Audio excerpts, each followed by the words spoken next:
بالمصري ده يبقى بكام؟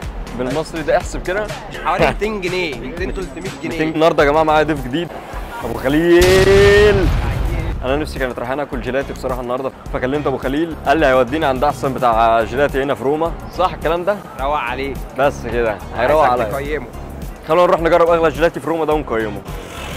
يس المبنى ده جامد فشخ، عايز اخش اتصور في المبنى ده بعد ما ناكل جيلاتي. بعد ما ناكل جيلاتي. ها الاحتفالات هنا بالنيو يير يا جدعان في روما بتبقى جامده جدا، الناس هنا بدات تحتفل خلاص وبداوا يحطوا الزينه والحاجات دي.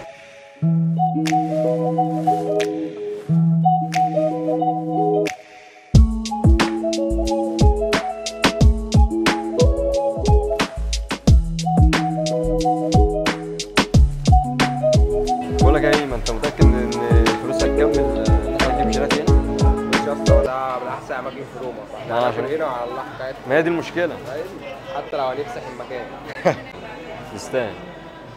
I punti della da dentro questa della fontana. Sì, sì, va bene. Grazie. فاهم، عايز احط بقي تحتيها. كام؟ ايه ده اشمعنى انا دافع اكتر؟ غالي الصراحه بس حلو. غالي جدا بس يستاهل. ها؟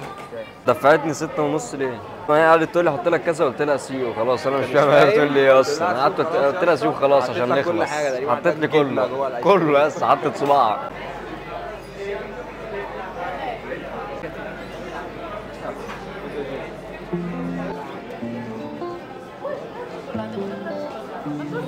ينفع اخد من الشوكولاته دي؟ بس بقى عشان ما اجريش على وشي. جراتشي. يعني التقييم بصراحة 8.5 من 10، يستاهل. لسه خلصت الايس كريم بسرعة كده. من حلاوته كل نفسه. انت صلاح انت طلعت ايس كريم؟ انا لسه يا جدعان بصوا لسه في الطبقة الثانية. انت قرش. انا يمكن عشان قلت لهم يحطوا لي 3 طبقات. فيري نايس اكسترسايز. فيري نايس اكسرسايز، بس دفعنا اللي ورانا واللي قدامنا ابو خليل. بالمصري ده يبقى بكام؟ بالمصري ده احسب كده جيلاتي يا جدعان، بولا بولا الناس 150 العمرانيه ومن شارع الهرم. عارف بولا بولا اللي بيعدي دوت؟ هو بولا هو بولا بولا حوالي 200 جنيه 200 300 جنيه. 200 صح؟ فاهم ليه؟ 7 يورو يعني. اضرب احسب في 7 يورو 20. اضرب في 20 يخش لهم مثلا في ال 150 170. 160 يا نهار ازرق. بصوا يا جدعان حسب اليورو بكام دلوقتي؟ ده انا هعلقه ده. وكمان الغالي ثمنه فيه، يعني الايس كريم ده ماسك نفسه ما بينقطش زي الايس كريمات الثانيه، ما بيوقعش. بص ماسك نفسه. عايز تجرب النضارات؟ جرب. هات النضارات. وانا كمان والله عايز اشتري نضاره. هات لي كده دي، جرب لي دي. وقت واحنا ماشيين كده.